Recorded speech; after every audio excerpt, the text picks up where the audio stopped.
Regardez-le. Il a l'air d'aller bien lui. Ouais, ça va. Eh ben oui, ça va.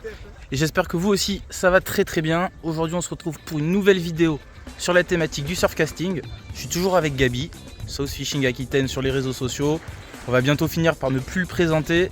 Et aujourd'hui, on va vous parler un petit peu de l'entre-période entre le début de saison, le printemps, là, mars, avril, et l'été. Il y a une période entre les deux saisons qui est intéressante. On va vous donner un petit peu notre point de vue sur cette saison. Vous allez pouvoir voir les poissons qu'on a pu faire. Et puis on va vous expliquer un petit peu comment bien procéder pour bien se préparer tranquillement à l'été. Vous voyez, il est 21 h, les jours commencent vraiment à s'allonger, il fait de plus en plus chaud. La température de l'eau a bien monté, donc ça donne aussi accès à des types de pêche différentes. Et puis des poissons aussi qui sont plus nombreux sur la côte avec les températures qui se sont réchauffées. On pense particulièrement à la dorade royale et ça vous pourrez le voir dans la vidéo.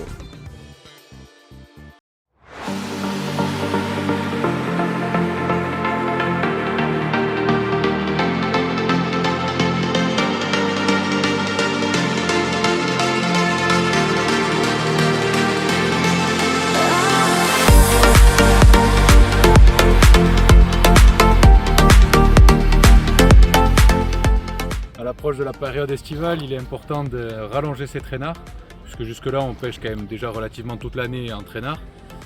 Mais il faut varier la longueur, puisque en automne il y a souvent des conditions un peu compliquées. Donc on utilise des traînards relativement costauds et sur des longueurs relativement courtes, on s'entend, entre 1 et 2 mètres. En été, il ne faut pas avoir peur de rallonger encore ses traînards, on peut monter jusqu'à 3 mètres voire plus. Mais surtout, ce qui est très important avec l'arrivée de l'été, c'est-à-dire qu'il y a des poissons qu'on n'a pas le reste de l'année qui se présentent, comme les sparidés par exemple, je pense au pajot, je pense à la dorade royale, je pense aux marbrés qui sont des poissons assez méfiants. Donc là, il ne faut pas hésiter à descendre en taille de fluorocarbone. En moyenne, toute l'année, je pêche à peu près avec de 25-28 sur la période vraiment où printemps, automne et hiver. Pour pêcher au vert, je parle essentiellement de la pêche au vert. En été par contre, là je descends, si vous regardez un peu de près, je ne sais pas si vous avez réussi à le voir à la caméra, mais là par exemple je suis en 18 centièmes.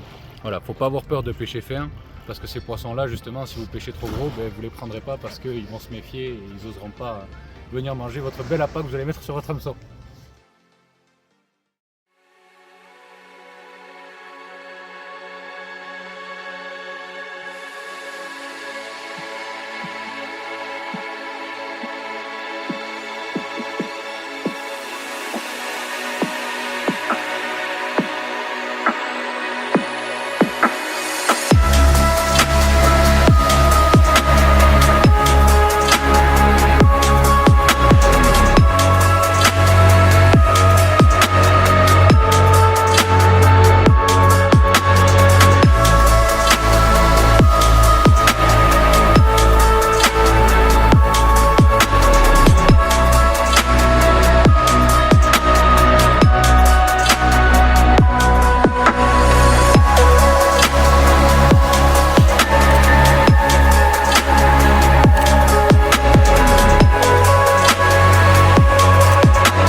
Qui dit arrivée de l'été dit forcément réchauffement des eaux. Et ce réchauffement des eaux va entraîner l'arrivée des poissons dits pélagiques.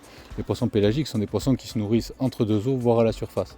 Ces poissons-là vont être des orphies, vont être les maquereaux, vont être les chinchards, les mulets. Alors pour vous aider à essayer d'attraper ces espèces-là, il faut vous munir d'un triple empile.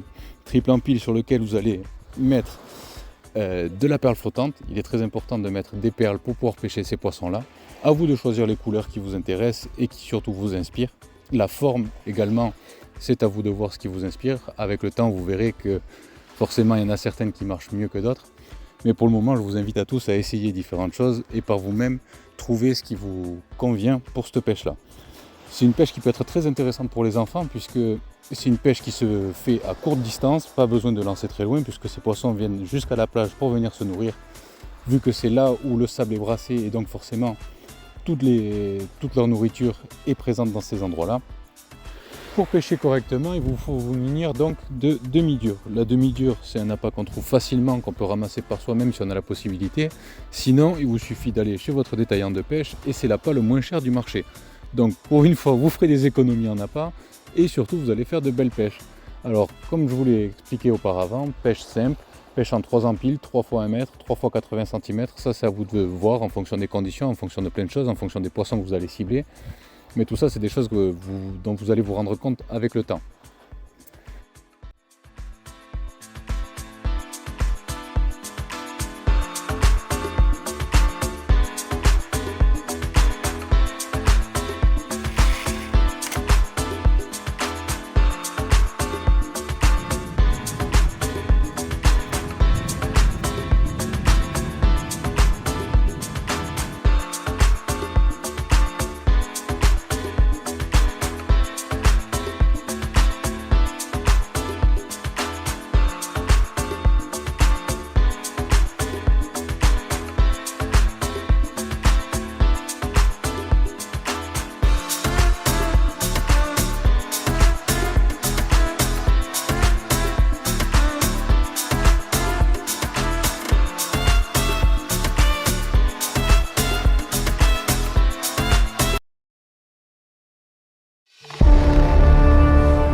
Ah ouais, magnifique poisson.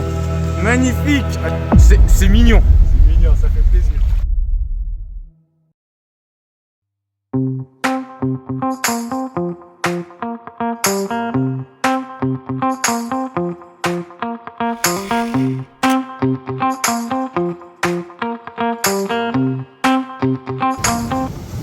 La rénicole, c'est un très bon appât pour l'ombrine. Enfin, c'est un très bon appât en général, mais c'est un très bon appât surtout pour l'ombrine.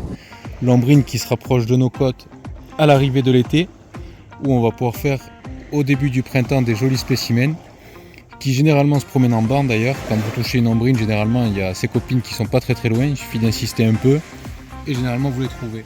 Pour pêcher l'ombrine, c'est important de pêcher avec des appâts qui vont être plaqués au sol, plus que des appâts qui vont voler un petit peu au-dessus du sol. C'est un poisson fouilleur, donc forcément il a toujours le nez collé même si vous regardez sa morphologie physique.